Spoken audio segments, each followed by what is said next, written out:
हामी त पर्यटक यो पृथ्वीका, हामी त पर्यटक यो पृथ्वीका। केही वर्ष रमिन्छ अन्तत जहाँबाट आएथ्यौँ त्यहीँ गइन्छ। जीवन मात्र अमर कथा भइन्छ।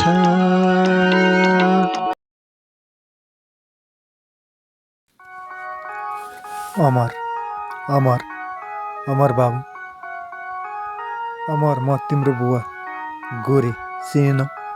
तिमी यहाँ दिल्लीमा प्रेमानन्दसँग आएको 5 वर्ष भइसक्यो। घर फर्किएनौ, त्यसैले तिमीलाई लिन म आफै यहाँ आएको छु। प्रकाशले मलाई यहाँसम्म ल्याउन सहयोग गरेको हो। बाबु किन बोल्दैनौ? बोल न बाबु, बोल। के तिमी मसँग रिसाएको हो? अमरको बुवा खुसी र दुःख भरिएको आवाजमा भन्छ। तपाईलाई सन्चै छ नि? तपाईँ के भन्दै हुनुहुन्छ गोरे दाई? त्यो अमर होइन, कोही अर्कै हो।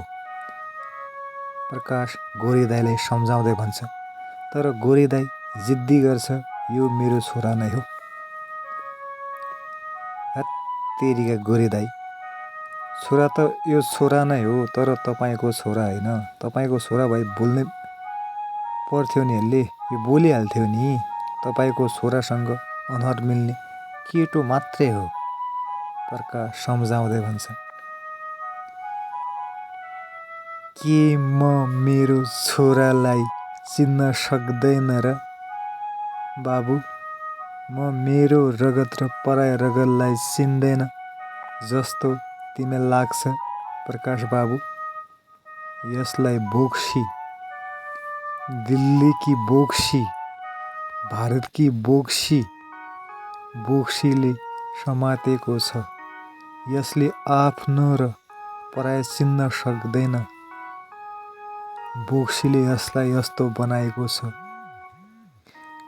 गोरे दाई र प्रकाश बहस गर्दै गर्दा त्यहाँ देखिएको गाडी उजेल भइसकेको हुन्छ।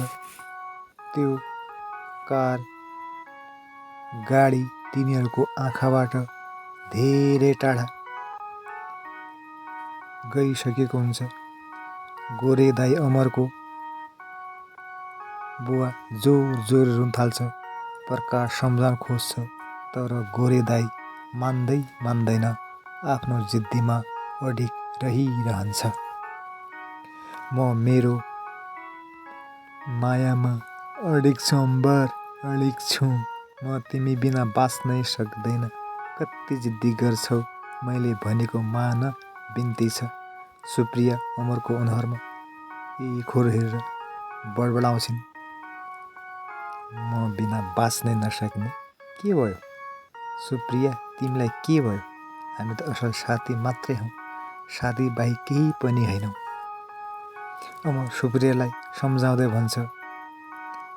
पहिले हामी साथी नै हौँ, अब हामीले साथी मात्रै होइन, साथीभन्दा माथि जानुपर्छ। साथी त साथी, तर साथीभन्दा पहिला जीवन पनि जोड्नुपर्छ। जीवन साथी होइन र अम्बर? सुप्रिया, मलाई चिन्ने प्रयास गर। म साथीभन्दा माथि बढ्न सक्दैन। मेरो बाध्यता किन तिमी बुझ्दैनौ? तिमी मेरो बाध्यता बुझ न हो। सुप्रिया अमरलाई अब हामीले साथी मात्रै होइन, जीवनसाथी नै बन्नुपर्छ भन्ने प्रेस गर्छिन्। तर अमर उसको प्रेसमा आउन खोज्दैन। अमर मनमा नै सोच्छ, सुप्रिया मलाई जीवनसाथी यानि विवाह गरौँ भन्दैछ। यसलाई मेरो असलियत वास्तविकता थाहा छैन।